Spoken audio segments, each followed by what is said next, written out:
আমি বক্তব্য রাখবো। তা আমার আলোচ্য বিষয় হলো দাওয়াত এবং তাবলীগ। এই দাওয়াত এবং তাবলীগ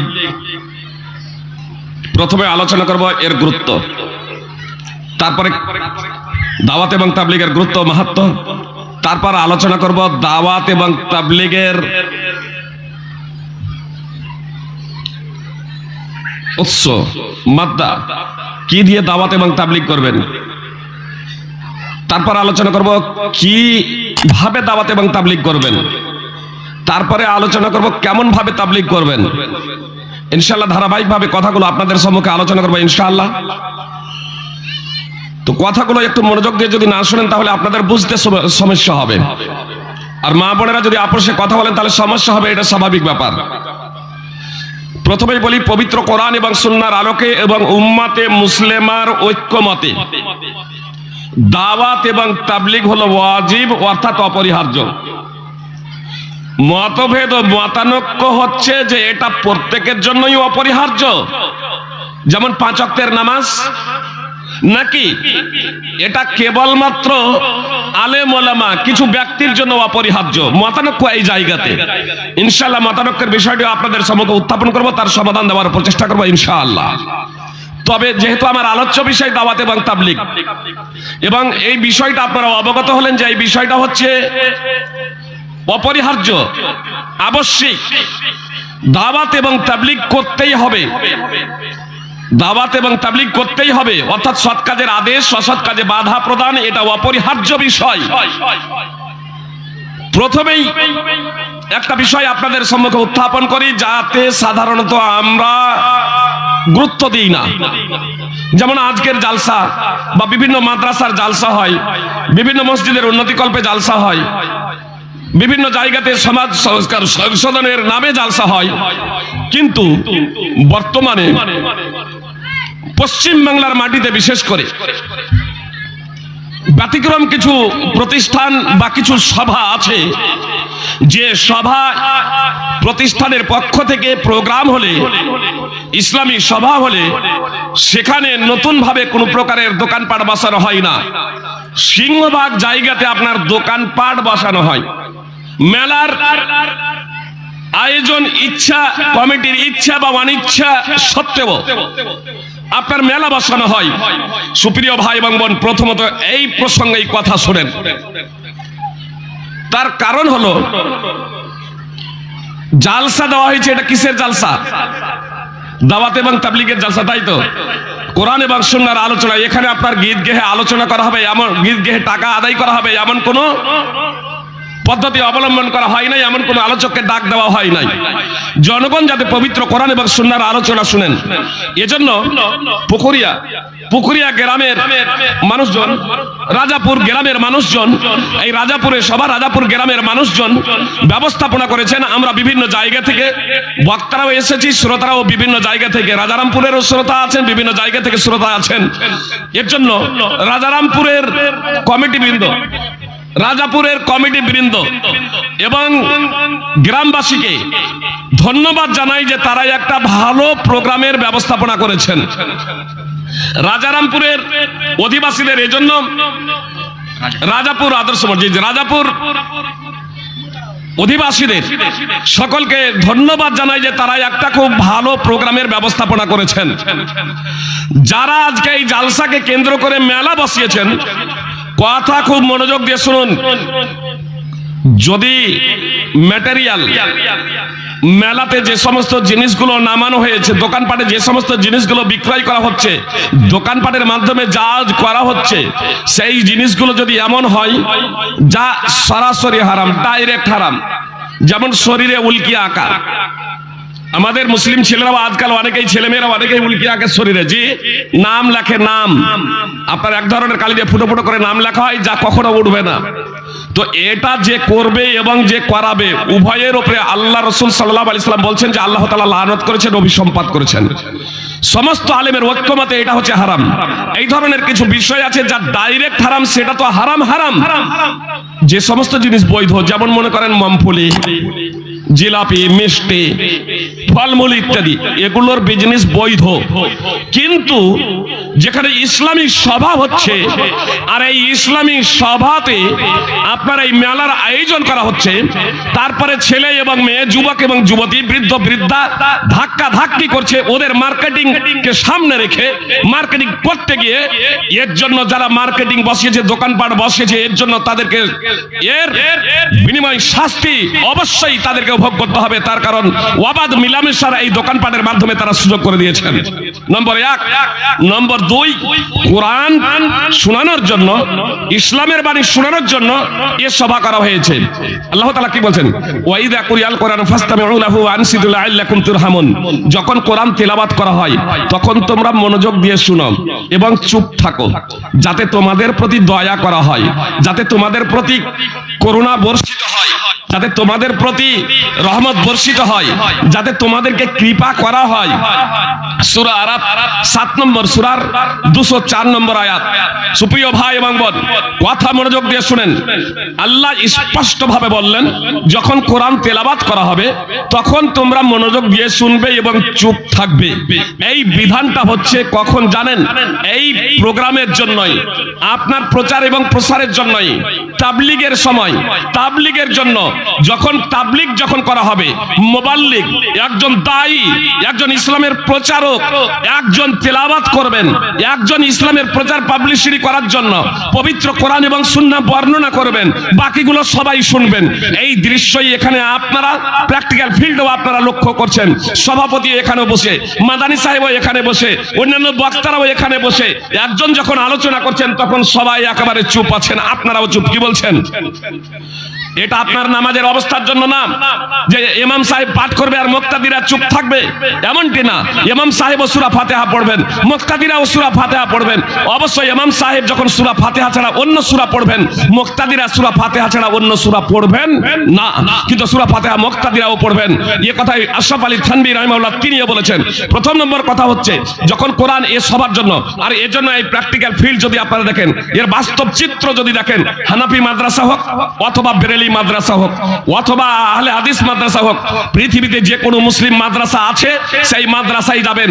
আপনার হাফেজের কাছে যখন কোরআন বাচ্চারা পড়ে, তখন সমস্ত বাচ্চারা সজোরে উঁচু স্বরে আপনার কোরআন পাঠ করে, কোরআন তারা মুখস্থ করে, কোরআন তারা অধ্যয়ন করে।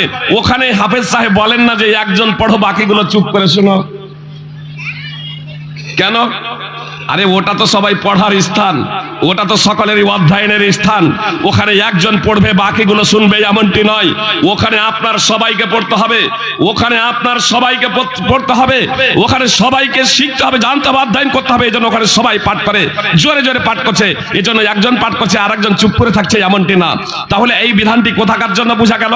এই বিধানটি আপনার প্রচারের ক্ষেত্রে, যখন ইসলামের প্রচার পাবলিসিটি যখন করা হবে, কোরআনের পাবলিসিটি প্রচার যখন হবে, ইসলামের প্রচার পাবলিসিটি হবে, যার মাধ্যমে আজকে বলা যেতে পারে এ জালসা, বা সাধারণভাবে আপনি কাউকে দাওয়াত দিচ্ছেন, কোরআন তেলাওয়াত করছেন, সূরাটাকে মনোযোগ দিয়ে শুনতে হবে আর চুপ করে থাকতে হবে। যদি মুসলমান হয় তাহলে তারা দয়া প্রাপ্ত হবে, মুসলমান হওয়ার কারণেই তারা রহমতের অধিকারী হবে, তারা দয়া প্রাপ্ত হবে। সুপ্রিয় ভাই এবং বোন, আর যদি অমুসলমান হয়, আর অমুসলমান হওয়া সত্ত্বেও তারা যদি মনোযোগ দিয়ে কোরআনকে শুনে তাহলে তারা সঠিক পথ পেয়ে যাবে, তারা হেদায়েত প্রাপ্ত হবে।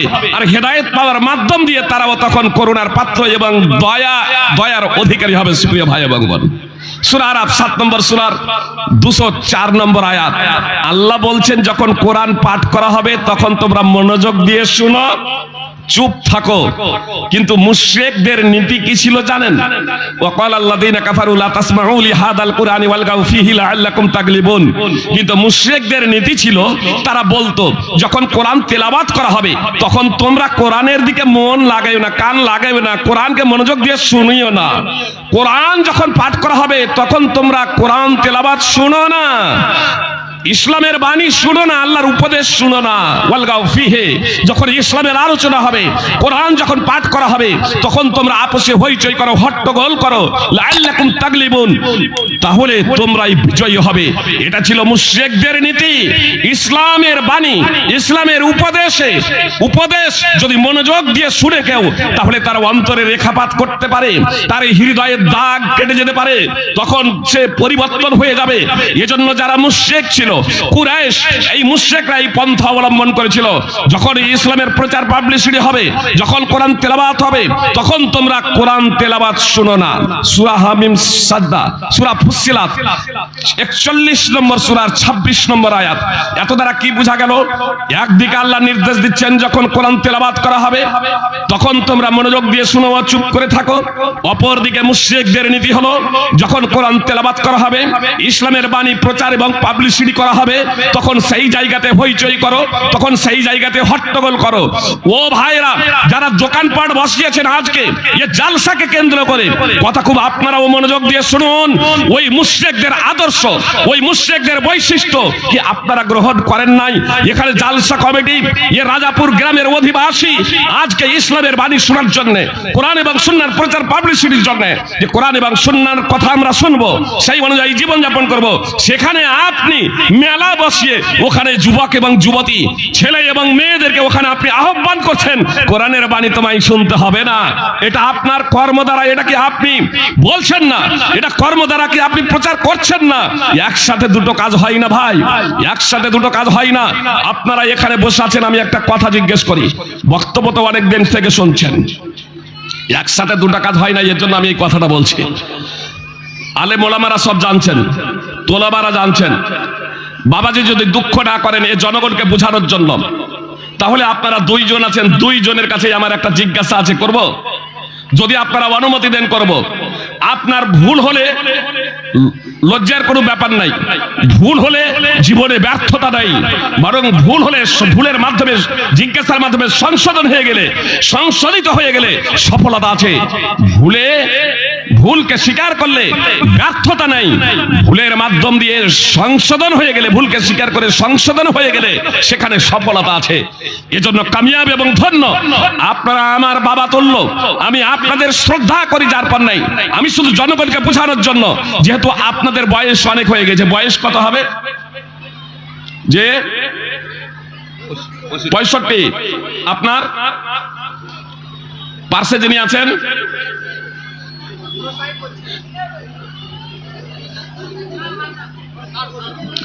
বয়স তারও বেশি বেশি মনে হচ্ছে। যাই হোক, আপনারা নামাজ কতদিন থেকে পড়ছেন? মোটামুটি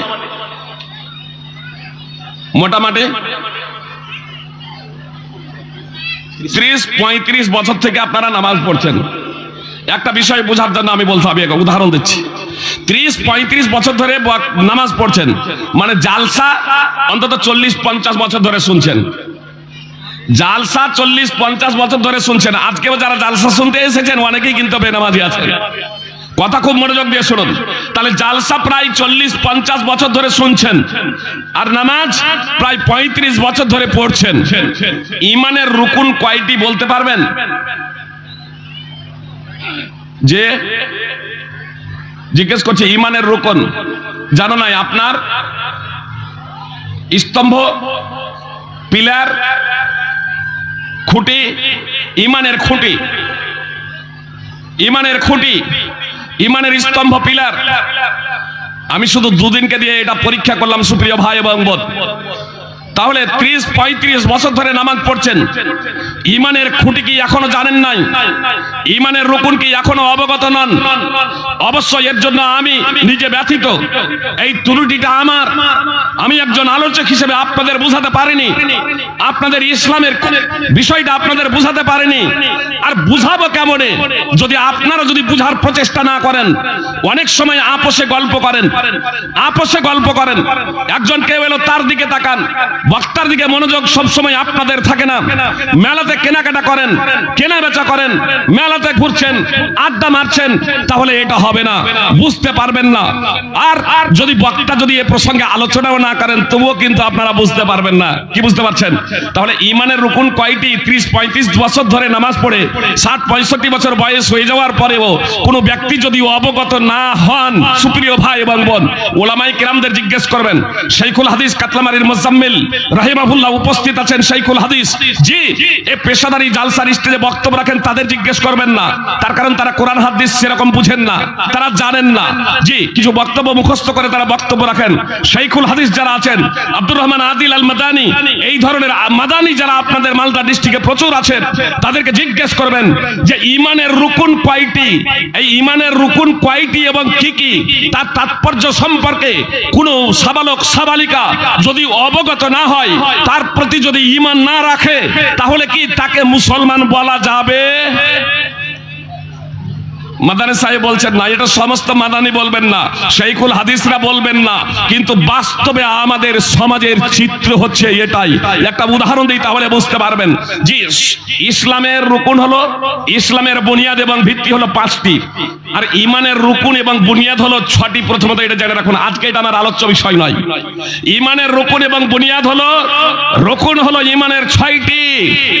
কয়টি? 6টি। আর ইসলামের বুনিয়াদ এবং রুকুন হলো, ভিত্তি হলো 5টি ইসলামের। এই 5টির মধ্যে একটি হলো সালাত অর্থাৎ নামাজ। এই নামাজের মধ্যে আবার অনেকগুলো রুকুন আছে, যেমন রাকাত একটা রুকুন। জি আমরা মাগরিবের নামাজ পড়লাম, তো রাকাত একটা রুকুন, রাকাত একটা রুকুন। সুপ্রিয় ভাই এবং বোন, কেউ যদি 2 রাকাত পড়ে মাগরিবের সালাম ফিরিয়ে দেয়, তাহলে নামাজ হবে? হবে না। আবার এই একটা রাকাতের মধ্যে আবার অনেকগুলো রুকুন আছে, যেমন রুকু এবং সাজদা। আল্লাহু আকবার বলে দাঁড়িয়েছি, জি তাকবীরে তাহরিমা একটি রুকুন। তাকবীরে তাহরিমা না দিয়ে সোজা দাঁড়িয়ে গেলাম বুকে হাত বেঁধে, নামাজ হবে না, রুকুন বাতিল, সমস্ত নামাজই বাতিল। সুপ্রিয় ভাই এবং বোন, এবার আমি আল্লাহু আকবার বলে দাঁড়িয়েছি তাকবীরে তাহরিমা দিয়ে, দোয়া ইস্তেফতা পড়লাম, সূরা ফাতিহা পড়লাম, জি পুরো সূরা পড়লাম, রুকু না করে ডাইরেক্ট সাজদায় চলে গিয়েছি, রুকুন একটা ছুটে গেছে, রুকুন একটা ছুটে গেছে। সুপ্রিয় ভাই এবং বোন, মুস্তাহাব সুন্নাত যদি ছুটে যায়, তার জন্য আপনার সহসিজদা নয়, ওয়াজিব ছুটে গেলে সহসিজদা। যেমন 4 রাকাত বিশিষ্ট নামাজে 2 রাকাতের পরে তাশাহুদ আছে, এটা হলো ওয়াজিব।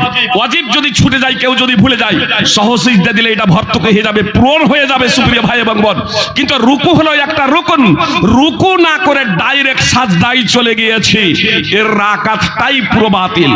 পুনরায় 1 রাকাত আদায় করতে হবে, পুনরায় 1 রাকাত বেশি আদায় করতে হবে। সুপ্রিয় ভাই এবং বোন, 1 রাকাত বেশি আদায় করে তারপরে আপনাকে সহসিজদা দিতে হবে, তারপরে নামাজ হবে। তাহলে রুকুনের গুরুত্বটা বুঝলেন। ইমানের যে 6টি রুকুন আছে, এই রুকুন সম্পর্কে কেউ যদি অবগত না হয়, রুকুন সম্পর্কে কেউ যদি না জানে, তার তাৎপর্য সম্পর্কে কেউ যদি অবগত না হয়, এই রুকুন সম্পর্কে, ইমানের 6টি রুকুন, তার সম্পর্কে যদি কারো যদি ঈমান না থাকে, তাহলে সে মুসলমানই হতে পারবে না।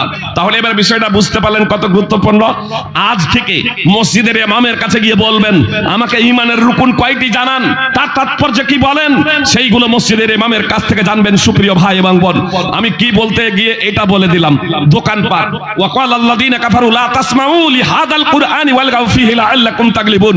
মুশরিকদের নীতি ছিল হইচই করো, হট্টগোল করো, বিভিন্ন পন্থা তারা অবলম্বন করেছিল। ইসলামের প্রচার পাবলিসিটি হলে, কোরআন তেলাওয়াত হলে তারা হইচই করত, হট্টগোল করত, শীষ বাজাতো, তালি দিত। আর আজকে অনেক মুসলমান ভাই দোকানে বসিয়ে প্রকারান্তরে আপনার কোরআন এবং সুন্নাহর বাণী শ্রবণ করা থেকে কি বিরত রাখছেন না? জালসা কমিটিকে বলবো, যারা অনলাইনেও দেখছেন, বহু টাকা খরচ করে আপনারা জালসা করছেন ইসলামের বাণী প্রচারের লক্ষ্য এবং উদ্দেশ্যে, আপনারা আত্মনিয়োগ করেছেন, অর্থ এখানে বিনিয়োগ করছেন। সুপ্রিয় ভাই এবং বোন, পার্থিব জগতে প্রতিদান, আপনারা পার্থিব জগতে মানুষের কাছ থেকে প্রতিদান পাচ্ছেন না, নিজের পকেট থেকে দিতে হচ্ছে। আল্লাহ তাআলা প্রতিদান দিয়ে দেবেন, পার্থিব জগতেও তিনি দিতে পারেন। আর ইমানদার হলে মুসলমান যারা, প্রকৃত মুসলমান যারা, যাদের ঈমান আছে, আখিরাতেও তাদেরকে এর বিনিময় এবং প্রতিদান দিবেন ইনশাআল্লাহ। কিন্তু যেখানে একদিকে ইসলামের প্রচার এবং পাবলিসিটি হচ্ছে, অপরদিকে আপনার জালসার পাশে আপনার মেলা বসছে, এটাকে কঠোরভাবে নিষিদ্ধ করবেন। আগামী দিনে ইস্তাহারে লিখে দেবেন, কঠোরভাবে মেলা, সমস্ত প্রকারের মেলার দোকানপাট কঠোরভাবে নিষিদ্ধ, কঠোরভাবে নিষিদ্ধ। তারপরেও যদি আসে তাহলে তাদেরকে হটিয়ে দেবেন। যারা মেলা বসে করেছেন। আপনার সাথে ভাই আপনাদের বলি, আপনাদের সাথে আমার ব্যক্তিগত কোনো দুশ্মনী নেই, ব্যক্তিগত কোনো শত্রুতা নেই। আপনাদেরকে জাহান্নাম থেকে বাঁচানোর জন্যই আমি এই কথাগুলো বলছি। তার কারণ যেখানে কোরআন এবং সুন্নাহর আলোচনা হচ্ছে, চুপ থেকে মনোযোগ দিয়ে যেখানে আল্লাহ শুনতে বললেন, আর সেখানে আপনি কেনাকাটাতে আপনি লোককে আহ্বান জানাচ্ছেন, সেই জায়গাতে আপনার এখানে আপনার ওই দোকানপাট বসানো উচিত হয়নি। আপনি ব্যবসা বাণিজ্য করুন, কিন্তু এই যেখানে ইসলামী সভা হচ্ছে সেই জায়গাতে নয়। শুধু এখানেই নয়, বলবেন তাহলে যেখানে পুজো হচ্ছে সেই জায়গাতে গিয়ে মেলা করব? জি না, সেটাও হারাম। আপনি সাধারণভাবে দোকানপাট বসান, আপনার বাড়িতে বসান, মার্কেটে আপনি দোকানপাট বসান, বিভিন্ন ব্যবসা করেন, যে ট্রেনে বাসে বিভিন্ন জন আপনার হকার আছে, যেরকম ব্যবসা বাণিজ্য করে বেড়াচ্ছে আপনি করেন, কোনো সমস্যা নেই। কিন্তু আপনার কোন ধর্মীয় মুসলিমদের ধর্মীয় আলোচনা হোক অথবা মুসলমানদের ধর্মীয় আলোচনা, একজন মুসলমান সেখানে নতুন ভাবে দোকানপাট কোন প্রকারের বসাতে পারে না। তো আমি আপনাদের বলছিলাম আমার আলোচ্য বিষয় দাওয়াত এবং তাবলীগ।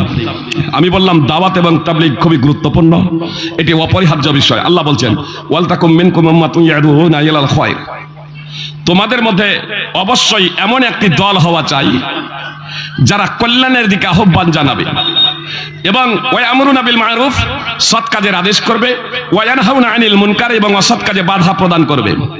ওয়া উলাইকা হুমুল মুফলিহুন, আর তারাই সফল কাম। এর দ্বারা প্রতীয়মান হয়, এর বাহ্যিক ভাব দ্বারা বোঝা যায় যে সবারই দ্বারা সৎ কাজের আদেশ এবং অসৎ কাজের দায়িত্বটা অর্পিত আল্লাহ করেননি, বরং মুসলমানদের মধ্যে হইতে একটা দল এই কাজ করলেই হয়ে যাবে। তার কারণ বলা হচ্ছে মিনকুম, বুঝতে পেরেছেন? সূরা আলে ইমরান 3 নম্বর সূরার 104 নম্বর আয়াত। সূরা আলে ইমরানেরই 110 নম্বর আয়াতে বলছেন আল্লাহ, কুনতুম খায়রা উম্মাতিন উখরিজাত লিন-নাসি তা'মুরুনা বিল মা'রুফি ওয়া তানহাউনা আনিল মুনকার ওয়া তু'মিনুনা বিল্লাহ। তোমরাই শ্রেষ্ঠ জাতি। সুপ্রিয় ভাই এবং বোন, তোমরাই শ্রেষ্ঠ জাতি। কারা শ্রেষ্ঠ জাতি আপনারা বলুন? কারা শ্রেষ্ঠ উম্মত, শ্রেষ্ঠ জাতি কারা? মুসলমানরা। তাই এবার মুসলমানদের সম্পর্কে আল্লাহ বলছেন উখরিজাত লিন-নাস, এই মুসলমানদের বের করা হয়েছে, মুসলমানদের বের করা হয়েছে, সৃষ্টি করা হয়েছে, বের করা হয়েছে মুসলমানদের। মুসলিমরাই শ্রেষ্ঠ জাতি, তাদের বের করা হয়েছে কি জন্য? তা'মুরুনা বিল মা'রুফি ওয়া তানহাউনা আনিল মুনকার ওয়া তু'মিনুনা বিল্লাহ, যে তোমরা সৎ কাজের আদেশ করবে এবং অসৎ কাজে বাধা প্রদান করবে এবং আল্লাহর প্রতি ঈমান রাখছো। এজন্যই তোমাদেরকে সৃষ্টি করা হয়েছে, এজন্যই তোমাদেরকে বের করা হয়েছে। সুপ্রিয় ভাই এবং বোন, আল্লাহর প্রতি ঈমানের কথা বলা হয়েছে। তো এখানে যারা মুসলমান তারাই তো আল্লাহর প্রতি ঈমান রাখে। তাদের দায়িত্ব এবং কর্তব্য হলো সৎ কাজে আদেশ করা, অসৎ কাজে বাধা প্রদান করা। সূরা আলে ইমরান 3 নম্বর সূরার 110 নম্বর আয়াত। এই আয়াত দ্বারা প্রতীয়মান হলো যে প্রত্যেকেই সৎ কাজের আদেশ, অসৎ কাজের বাধা প্রদান করতে হবে। অর্থাৎ দাওয়াত এবং তাবলীগের দায়িত্ব এবং কর্তব্য প্রত্যেক মুসলমান যে নিজেকে মুসলমান বলে দাবি করবে তাকেই করতে হবে। তাহলে বলবেন আগের আয়াতে 104 নম্বর আয়াতে জি পবিত্র কোরআনে কোনো বিরোধ নেই, পবিত্র কোরআনে কোনো বিরোধ নেই। সূরা নিসা 4 নম্বর সূরার 82 নম্বর আয়াত তাফসীর সহ দ্রষ্টব্য, পবিত্র কোরআনে কোনো বিরোধ নাই। বাহ্যিক অবস্থাতে বিরোধ মনে হতে পারে, আসলে এখানে মিনকে তাবঈজিয়া মানে কিছু ধরে নেওয়ার জন্য এই বিরোধটা মনে হয়েছিল। যখন মিনকে তাবঈজিয়া নয় বরং বায়ানিয়া যখন ধরে নেওয়া হবে তখন কোনো সমস্যা নাই। যে তোমরা হচ্ছে এমন উম্মত, তোমরাই হচ্ছে এমন, তোমরা হচ্ছে এমন উম্মত যারা কল্যাণের দিকে আহ্বান করবে, সৎ কাজের আদেশ করবে এবং অসৎ কাজে বাধা প্রদান করবে। সুপ্রিয় ভাই এবং বোন, যে তোমরা হচ্ছে এমন উম্মত যারা সৎ কাজে আদেশ করবে এবং অসৎ কাজে বাধা প্রদান করবে। এই বিষয়টি যখন এইভাবে যখন হবে যে মিনকে বায়ানিয়া, তখন উভয় আয়াতের মাঝে কোনো বিরোধ নেই, নম্বর 1। আর নম্বর 2, আসলে সৎ কাজের আদেশ এবং অসৎ কাজে বাধা এটা প্রত্যেক মুসলমানের দায়িত্ব এবং কর্তব্য, অপরিহার্য দায়িত্ব এবং কর্তব্য তাদের সামর্থ্য অনুযায়ী। যেমন সূরা আলে ইমরানের 110 নম্বর আয়াতে বললেন, আর একটি দল যে বলা হলো যে তোমাদের মধ্যে এমন একটি দল হওয়া চাই যারা কল্যাণের দিকে আহ্বান করবে, সৎ কাজে আদেশ করবে, অসৎ কাজে বাধা দেবে। এর তাৎপর্য হলো এই, যদি ইসলামী শাসন ক্ষমতা থাকে তাহলে একটি দল ইসলামী শাসকের পক্ষ থেকে দাওয়াত এবং তাবলীগের জন্য নিযুক্ত থাকবে, অর্থাৎ তাদের ভরণ পোষণের দায়িত্ব হচ্ছে ইসলামী শাসকের, তাদের ভরণ পোষণের দায়িত্ব হচ্ছে ইসলামী শাসকের। আর আপনার ওই দাওয়াত এবং তাবলীগের কাজ যারা করবেন তাদের যেহেতু ভরণ পোষণের, তাদের সাংসারিক খরচ বহন করবেন যেহেতু এই শাসক, এজন্য তাদের সদা সর্বদা চিন্তা ভাবনা থাকবে জনগণকে নিয়ে মুসলমানদের সংস্কার সংশোধন কিভাবে করতে হবে এবং অমুসলিমদের কাছে ইসলামের বার্তা কিভাবে পৌঁছে দিতে হবে, এ নিয়েই তাদের চিন্তা ভাবনা, অন্য কিছু ব্যবসা বাণিজ্যের জন্য না। তার কারণে এদের ভরণ পোষণের দায়িত্ব সরকার নিয়ে নিয়েছেন, ইসলামী শাসক নিয়ে নিয়েছেন। সুপ্রিয় ভাই এবং বোন, আমরা ভারতবর্ষে, এই ভারতবর্ষের মাটিতে ইসলামী শাসক নেই, তাহলে এখানে কিভাবে? এখানেও দুটো পদ্ধতির দাওয়াত সম্ভব। প্রত্যেকেই নিজের সামর্থ্য অনুযায়ী সৎ কাজের আদেশ, অসৎ কাজে বাধা প্রদান করব, অন্যথায় আমাদেরকে তার শাস্তি ভোগ করতে হবে। এক আর দুই, আমাদের যেমন মসজিদ সরকার নেই, কিন্তু আমরা প্রত্যেকটা গ্রামে মসজিদ নিযুক্ত করেছি, মসজিদ তৈরি করেছি না করিনি? প্রত্যেকটা মসজিদে একাধিক মসজিদ তৈরি করেছি, এর বেতন কিন্তু সরকার দেন না, আমরা মুসলমান জনগণ ওই মসজিদের ইমামের বেতন দিয়ে থাকি। তেমনই ভাবে মসজিদের ইমাম চতুর্সীমার মধ্যে সীমাবদ্ধ থাকেন। অবশ্য মসজিদের ইমামদেরকে বলবো, আপনার দায়িত্ব শুধু মসজিদের চতুর্সীমার মধ্যে সীমাবদ্ধ নয়, যে মসজিদে যারা নামাজ পড়তে আসবে তাদেরই আপনি ইমামতি করবেন, আর কিছু বাচ্চাদের পড়িয়ে দেবেন, আপনার দায়িত্ব খালাস, এটা আপনি ভাববেন না। আপনার মাহাত্ম্য এবং মর্যাদা অনেক বেশি। গ্রামের যারা লোক আছেন তাকে কর্মচারী ভাববেন না, তিনি হচ্ছেন আপনাদের ইমাম, তিনি হচ্ছেন আপনাদের নেতা।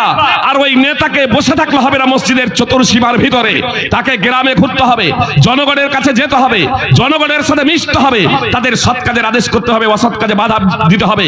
জি, আপনার যারা বেনামাজি আছে, নামাজি পড়ানোর, নামাজি বানানোর জন্য, সুদখোরকে সুদ ছাড়ানোর জন্য, নেশাদার দ্রব্য সেবনকারীকে নেশাদার দ্রব্য সেবন করা থেকে বিরত রাখার জন্য সার্বিকভাবে আপনাকে নিয়ে, ওই গ্রামের যুবকদেরকে নিয়ে, গ্রামের বিরুদ্ধদেরকে নিয়ে এমন একটা টিম তৈরি করতে হবে যার মাধ্যম দিয়ে সমাজ থেকে কুসংস্কারের মূলোৎপাটন হবে ইনশাআল্লাহ।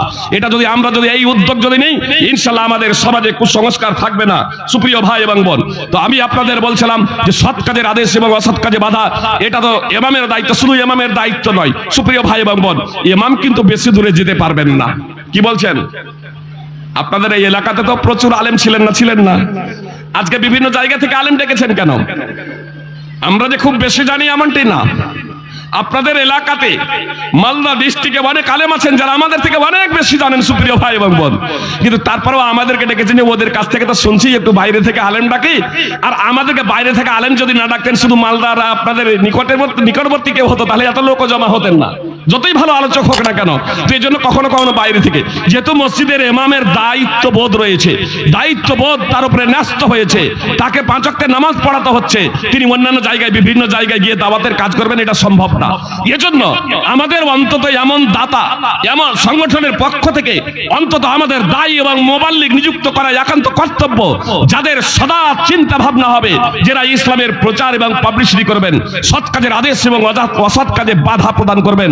আমরা যদি এই নীতি যদি অবলম্বন করি, তাহলে ইনশাআল্লাহ আমাদের সমাজ পরিবর্তন হবে। সুপ্রিয় ভাই এবং বোন, মাদ্রাসার জন্য মাদ্রাসার শিক্ষক নিয়োগ করা হয়, আপনার জনগণের টাকা দিয়েই চলে।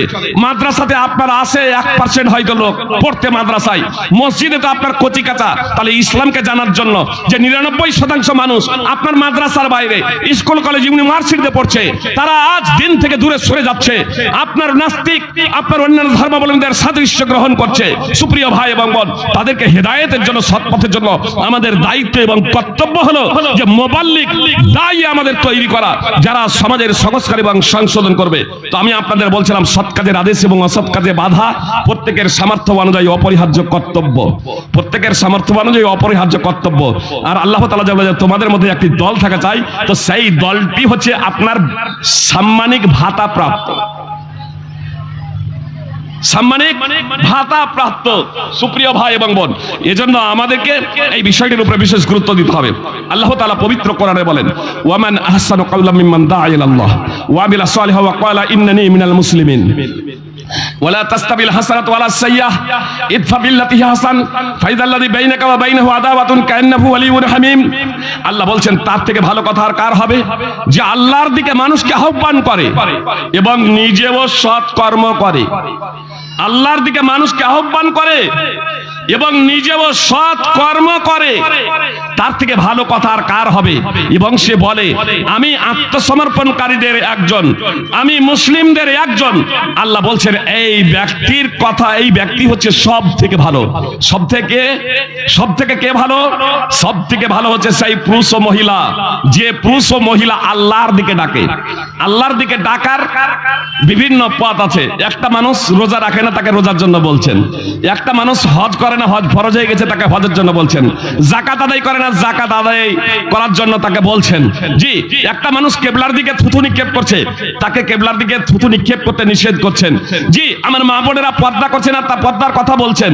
এগুলো আসলে যত সৎ কাজ আছে, যত ভালো কাজ আছে, এগুলো ভালোর লিস্ট। আপনার 1 2 3 4 5 6 7 করে লিস্ট তৈরি করেন, কিন্তু 1 নম্বর লিস্ট কি জানেন? 1 নম্বর লিস্টটা হচ্ছে ঈমান। শূন্যের মান আছে না নাই? শূন্যের মান আছে, শূন্যের মান আছে 2 টাকা। 2 টাকা শূন্য নেই, একটা শূন্য বসাবেন 20 টাকা, ডান দিকে একটা শূন্য বসাবেন 20 টাকা, আবার 2টো শূন্য বসাবেন 200 টাকা, 3টা শূন্য বসাবেন 2000 টাকা। এত দ্বারা বোঝা গেল যে শূন্যের মান আছে। আপনার এই মান বৃদ্ধি হতে হতে আপনার হাজার, লাখ, কোটি, বিলিয়ন আপনার চলে যাবে সুপ্রিয় ভাই এবং বোন। তাহলে শূন্যের মান বোঝা গেল। কিন্তু যখন বাম দিক থেকে 1 থেকে 9 সংখ্যাগুলোকে টেনে নেবেন, তখন ওই শূন্যগুলো একবারে ধসে পড়বে, তার আর কোনো মূল্য থাকবে না। আপনার সংখ্যাটাকে সরিয়ে দেন, বাম দিক থেকে 1 থেকে 9 পর্যন্ত সংখ্যা, যে কোনো সংখ্যা সরিয়ে দেন, যে সংখ্যাগুলো আছে তখন আর শূন্যের মান নাই। সুপ্রিয় ভাই এবং বোন, আপনি নামাজ, রোজা, হজ, যাকাত এগুলো খুবই গুরুত্বপূর্ণ বিষয়, বরং ইসলামের ভিত বলা হয়েছে এই সব বিষয়গুলোকে। কিন্তু যখন ঈমানকে যখন টেনে নেবেন, তখন এগুলোর আর কোনো ভ্যালু থাকবে না। একটা মানুষ নামাজ পড়ছে কিন্তু ঈমান কি জানে না, ঈমানের রুকুন সম্পর্কে অবগত নয়, ঈমানের রুকুন সম্পর্কে অবগত নয়, ঈমানের যে 6টি রুকুন আছে সেই সম্পর্কে অবগত নয়, তার প্রতি ঈমান রাখেন না, তাহলে সে মুসলমান হতে পারে না। আব্দুল্লাহ ইবনে উমর রাদিয়াল্লাহু তাআলা আনহুকে বলা হলো, বসরায় কিছু মানুষ তাকদীরের উপরে আস্থা রাখে না, তাকদীরের প্রতি ঈমান রাখে না। তখন আব্দুল্লাহ ইবনে উমর রাদিয়াল্লাহু তাআলা আনহু বলছেন যে তাদেরকে বলে দিও, তাদের থেকে আমি মুক্ত আর আমার থেকে তারা মুক্ত। আল্লাহর কসম করে বলছি, তারা যদি উহুদ পাহাড়ের সমপরিমাণ সোনা খরচ করে আল্লাহর পথে, আল্লাহ তা কবুল করবেন না। কেন?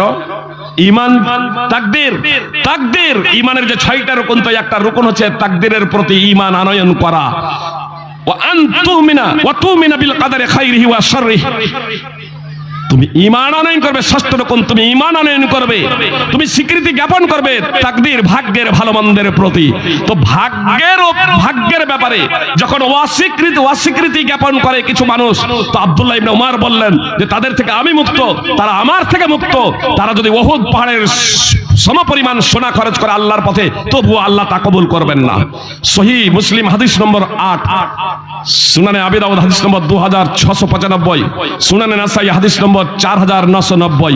সুপ্রিয় ভাই এবং বোন, এত দ্বারা স্পষ্ট হয়ে গেল যে আপনার ঈমান, আল্লাহর দিকে দাওয়াত দেওয়ার বিভিন্ন স্তর থাকলেও ঈমানের প্রতি আহ্বান করা আফদালুহা কাউলু লা ইলাহা ইল্লাল্লাহ। ঈমানের অনেক শাখা আছে, ঈমানের 70-এর অধিক শাখা আছে।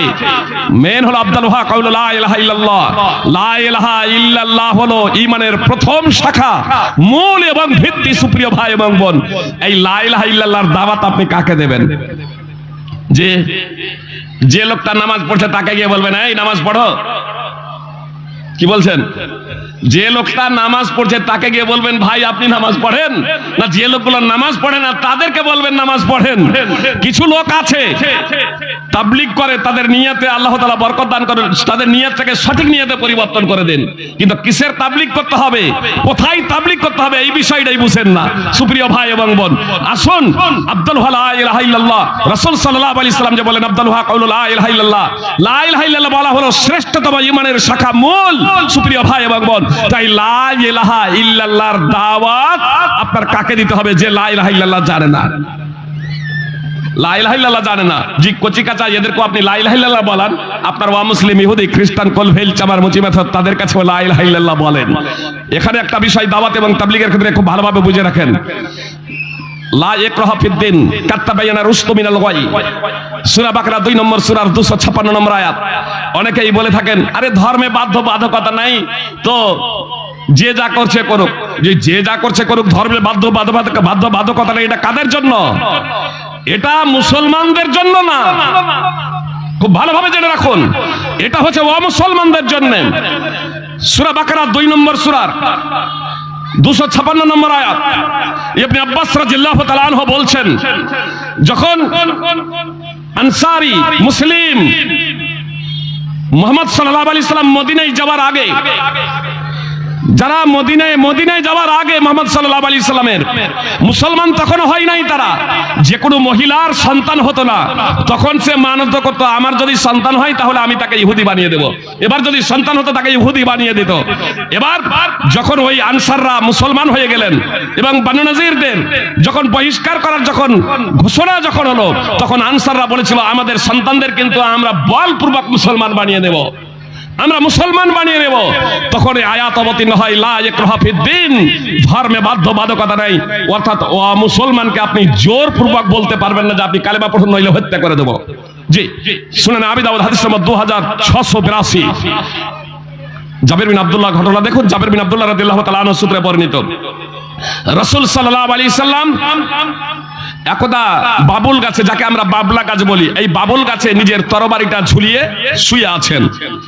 আর গাওরাস ইবনুল হারিস গুটি গুটি পায়ে, দাবা পায়ে, যাতে শব্দ বোঝা না যায়, এইরকম ভাবে ধীর স্থির ভাবে এসে তরবারিটা হাতে ধারণ করে মুহাম্মদ সাল্লাল্লাহু আলাইহি সাল্লামের উপরে ধারণ করে বলেছিল, মুহাম্মদ সাল্লাল্লাহু আলাইহি সাল্লামের উপরে ধারণ করে বলেছিল, মান ইয়ামনাউকা মিন্নি, আমার হাত থেকে আপনাকে কে রক্ষা করবে? তখন মুহাম্মদ সাল্লাল্লাহু আলাইহি সাল্লামের মুখ থেকে বের হয়েছিল আল্লাহ। মুহাম্মদ সাল্লাল্লাহু আলাইহি সাল্লামের অন্তরের অন্তঃস্থল থেকে এই শব্দ উচ্চারিত হচ্ছে আল্লাহ। মুশরিকের হাত থেকে তরবারি পড়ে যাচ্ছে, তরবারি পড়ে যাচ্ছে।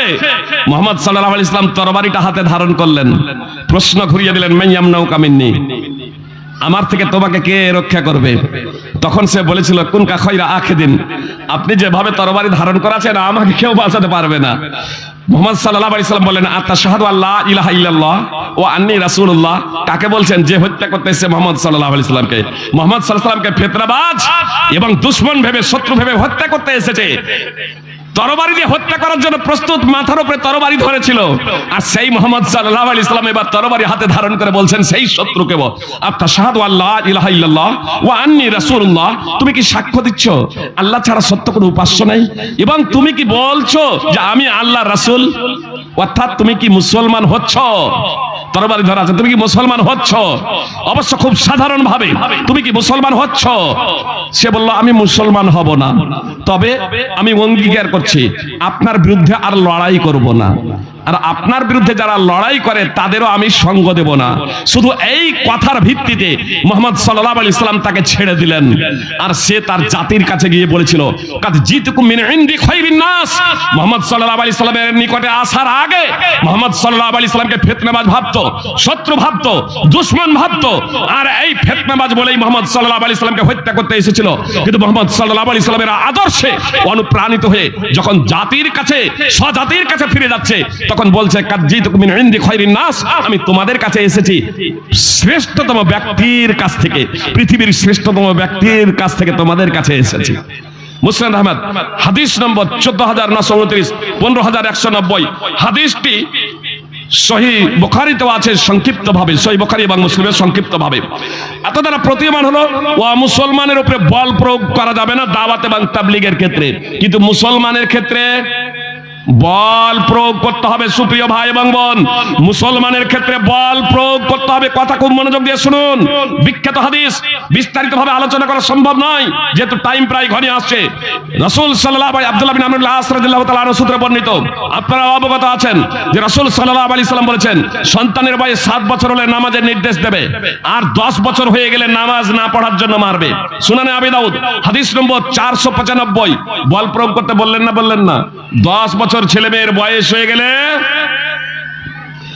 প্রহার করবে নামাজ না পড়ার জন্য। সুপ্রিয় ভাই এবং বোন, এত দ্বারা প্রতীয়মান হলো যে মুসলমানদের জন্য বল প্রয়োগ করতে হবে।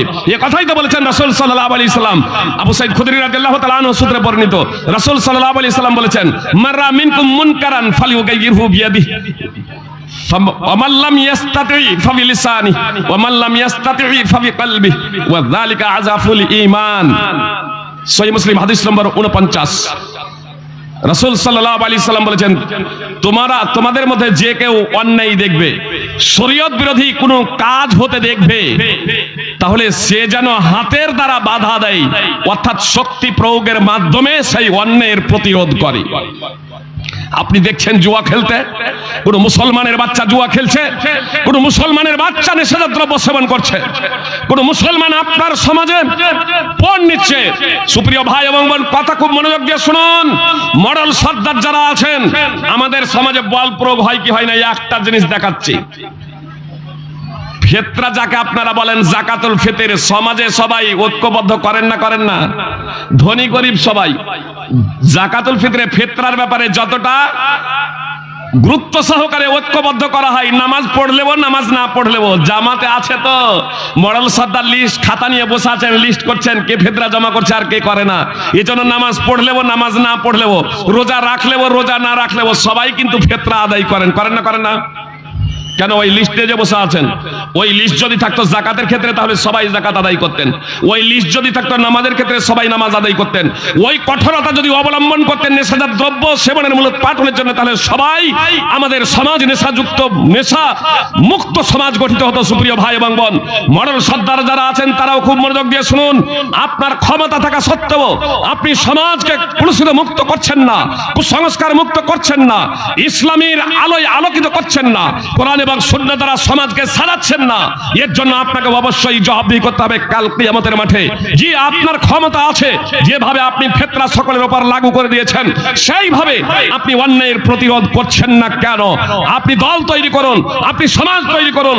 যেভাবে বলছেন ফিতরা না দিলে সমাজে থাকতে পাবে না, আপনি বলুন নামাজ না পড়লে জামাতে থাকতে পাবে না, কবরস্থানে মাটি দিতে দেব না, আপনি বলুন নামাজ না পড়লে দেব না, আপনার একটাও বেনামাজি থাকবে না। ইনশাআল্লাহ আমি এটা দৃঢ়তার সহিত কথা বলতে পারি।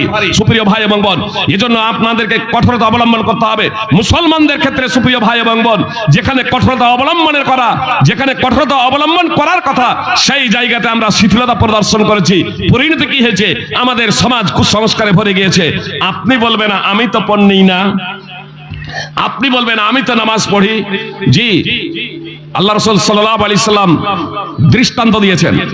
নোমান বিন বাশীর রাদিয়াল্লাহু তাআলা আনহু সূত্রে বর্ণিত, যারা আল্লাহর বিধি নিষেধ মেনে চলে আর যারা আল্লাহর বিধি নিষেধ মেনে চলে না, উভয়ে সেই নৌকার যাত্রীদের নেই যে কুরআন দাজির মাধ্যমে, গুলিবেটের মাধ্যমে, জি, কেউ ওপর তলায় হলো নৌকার আর কেউ নিচে তলায়। দোতলা নৌকা যেমন জাহাজ দোতলা, তো কেউ নিচে তলায় কেউ ওপর তলায়।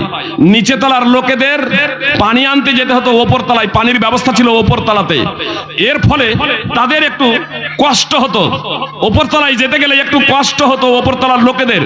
এই ভেবে নিচে তলার লোকেরা যদি নিচেই জাহাজের নিচেই নৌকার নিচেই ফুটো করে দেয়, আর ওপর তলার লোকেরা এ ফুটো করতে দেখে বাধা প্রদান না করে, তাহলে জল নৌকায় উঠবে। শুধু নিচে তলার লোকগুলোই ডুববে না ওপর তলার লোকেরাও ডুববে? নিচে তলার লোকেরাও ডুববে, ওপর তলার লোকেরাও ডুববে। আর যদি ওপর তলার লোকগুলো যদি বাধা প্রদান করে যে না আমাদের যা কষ্ট হচ্ছে ভোগ, তোমরা ওপর তলা থেকেই পানি নিয়ে যাও, নিচে ফুটো করো না, নইলে সবাই মারা যাবো। নবী সাল্লাল্লাহু আলাইহি সাল্লাম দৃষ্টান্ত দিচ্ছেন যে যদি তারা যদি বাধা দেয়, তারা যদি শক্তি প্রয়োগ করে ওপর তলার লোকেরা যে না ফুটো করতে দেওয়া হবে না, নৌকায় নিচে থেকে পানি উঠাতে দেওয়া যাবে না, তার কারণ তোমরা যে ফুটো করছো নৌকা ডুবে যাবে, সবাই মারা যাবো। যদি তারা শক্তি প্রয়োগ করে অন্যায়ের প্রতিরোধ করে, তাহলে সবাই বেঁচে যাবে। আর যদি বলে ফুটো করুক না, বেটারা মরবে, তাহলে ওরা ডুবার পরে তারাও ডুববে, তাহলে ওরা মরার পরে তারাও মরবে। সুপ্রিয় ভাই এবং বোন, একটু আগে পরে কিন্তু কেউ আর বাঁচবে না। নবী সাল্লাল্লাহু আলাইহি সাল্লাম এই দৃষ্টান্ত দিয়েছেন, যারা শুধু সৎ কাজ করে, যারা শুধু নিজেরা সৎ কাজ করে, ইসলাম কোরআন এবং সুন্নাহকে মেনে চলে, অবশ্যই এই জায়গাতে ও সৎ কাজের আদেশ অসৎ কাজে বাধা প্রদান না করলে ইসলামকে মেনে চলা হয় না, সৎ কাজ হয় না। নবী সাল্লাল্লাহু আলাইহি সাল্লাম এটা দৃষ্টান্ত দিচ্ছেন ওই অবুঝদের জন্য, যে তোমরা মনে ভাবছো যে আমরা সৎ কাজ করেছি, আমরা নামাজ পড়েছি, আমরা রোজা করেছি, দান খয়রাত করেছি, যারা করছে না তার পরিণাম তাদেরকে ভোগ করতে হবে না, তোমাদেরকেও তার শাস্তি ভোগ করতে হবে। এজন্য রাসূল সাল্লাল্লাহু আলাইহি ওয়াসাল্লাম দৃষ্টান্ত দিলেন, সহিহ বুখারী হাদিস নম্বর 2493, ওয়াত্তাকু, আল্লাহ বলেন ওয়াত্তাকু ফিতনাতাল্লা তুসিবান্নাল্লাযীনা যালামু মিনকুম খাসসাহ ওয়া ইলামু আন্নাল্লাহা শাদীদুল ইকাব। সূরা আনফাল 8 নম্বর সূরার 25 নম্বর আয়াত। তোমরা ফিতনাকে ভয় করো, ফিতনাকে ভয় করো। ফিতনার বিভিন্ন অর্থ, শুধু নির্যাস বলে দেই, আপনার ফিতনা বলতে এখানে সেই পাপ যে পাপ আপনার দাওয়াত এবং তাবলীগ না করলে হয়, সৎ কাজের আদেশ এবং অসৎ কাজে বাধা প্রদান না করলে যে ফিতনা হয়, আল্লাহ বলছেন তা থেকে তোমরা বাঁচো।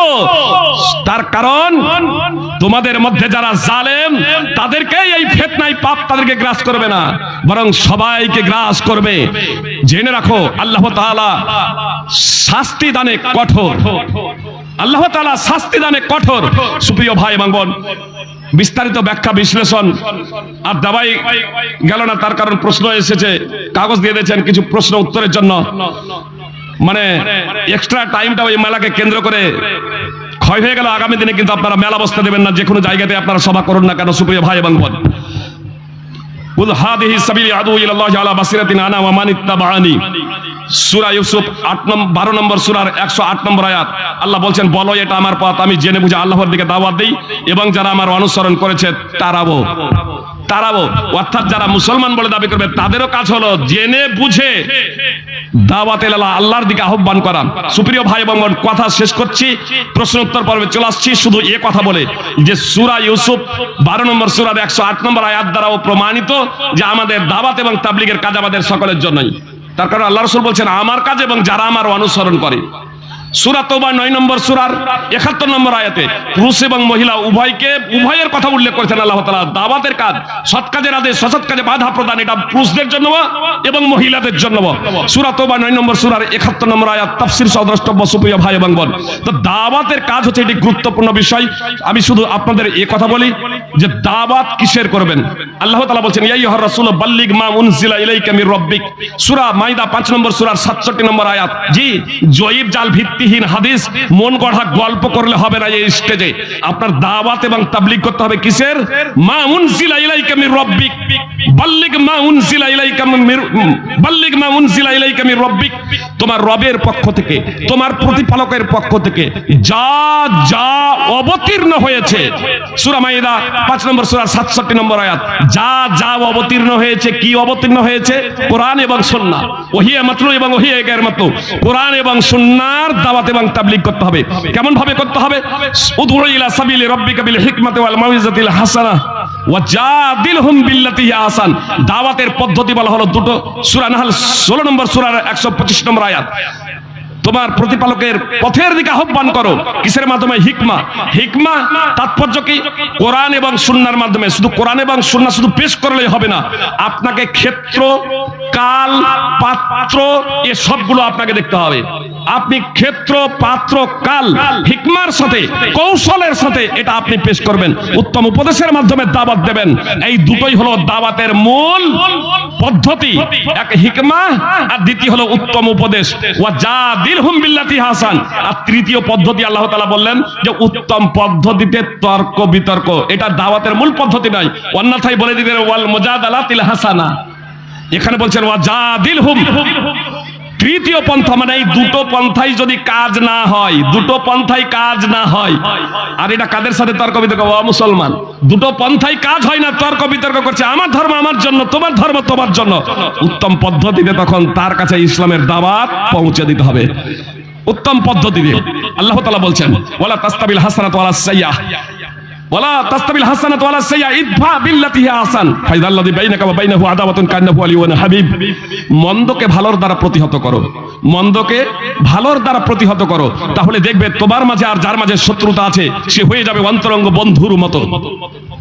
ইবনে আব্বাস রাদিয়াল্লাহু তাআলা আনহু সূরা ফুসসিলাতের 34 নম্বর আয়াত। ইবনে আব্বাস রাদিয়াল্লাহু তাআলা আনহু অত্র আয়াতের তাফসীরে বলছেন, রাগের সময় ধৈর্য ধারণ, অন্যায়ের সময় ক্ষমা প্রদর্শন। মুসলমানরা যদি এই দুটো নীতি অবলম্বন করে, ইদা ফালু ইদা ফালু আসামাহুমুল্লাহ, আল্লাহ তাদের হেফাজত করবেন, আল্লাহ তাদের রক্ষা করবেন। ওয়া খাদা লাহুম আদুবুহুম, এবং তাদের শত্রু এবং দুশমন অনুগত হয়ে যাবে। এক মুসলমান হয়ে যাবে আর মুসলমান না হলেও অনুগত হয়ে যাবে যদি মন্দকে উত্তম পন্থায় প্রতিহত করা হয়। আপনারা দেখলেন না, আপনারা মক্কা বিজয়ে যারা 21 বছর ধরে ইসলামের বিরুদ্ধাচরণ করা হয়েছিল, মুহাম্মদ সাল্লাল্লাহু আলাইহি ওয়াসাল্লাম প্রতিশোধ নিলেন না, ভর্ৎসনা করলেন না, ক্ষমা করে দিলেন। পরিণতি কি হলো? মুসলমান হয়ে গেলেন ওই মক্কার অধিবাসীরা, কাফের মুশরিকরা, যারা 21 বছর ধরে বিরুদ্ধাচরণ করেছিল। ইমাম বাইহাকীর সুনানুল কুবরা হাদিস নম্বর 18275, আপনার কাওরাস ইবনুল হারিসকেও দেখলেন হত্যা করতে এসেছিল, ইসলাম কবুল করলো না, কিন্তু জাতির কাছে যাচ্ছে মুহাম্মদ সাল্লাল্লাহু আলাইহি ওয়াসাল্লামের সম্পর্কে সুধারণা নিয়ে। মুহাম্মদ সাল্লাল্লাহু আলাইহি ওয়াসাল্লাম পৃথিবীর শ্রেষ্ঠতম ব্যক্তি। তো আল্লাহ বলছেন যে মন্দকে ভালোর দ্বারা প্রতিহত করো, অন্যায়ের প্রতিবাদ করো ভালোর দ্বারা, তাহলে তুমি দেখবে যে তোমার মাঝে এবং যার মাঝে শত্রুতা আছে সে হয়ে যাবে অন্তরঙ্গ বন্ধুর মতো। ওয়ামা ইউলাক্কাহা ইল্লাল্লাযীনা সাবারু, মন্দকে প্রতিহত করা ভালোর দ্বারা, যদিও এর রেজাল্ট খুব ভালো, কিন্তু এটা সবাই করতে পারে না, যারা ধৈর্যশীল তারাই পারে। ওয়া মা ইউলাক্কাহা ইল্লা যু হাজ্জিন আযীম, আর এই পন্থা ধৈর্য তারাই ধরতে পারে, এই মন্দকে ভালোর দ্বারা প্রতিহত তারাই করতে পারে যারা মহা সৌভাগ্যবান, অর্থাৎ যাদের ভাগ্যে জান্নাত লিখে দেওয়া হয়েছে। সূরা ফুসসিলাত 41 নম্বর সূরার 35 নম্বর আয়াত।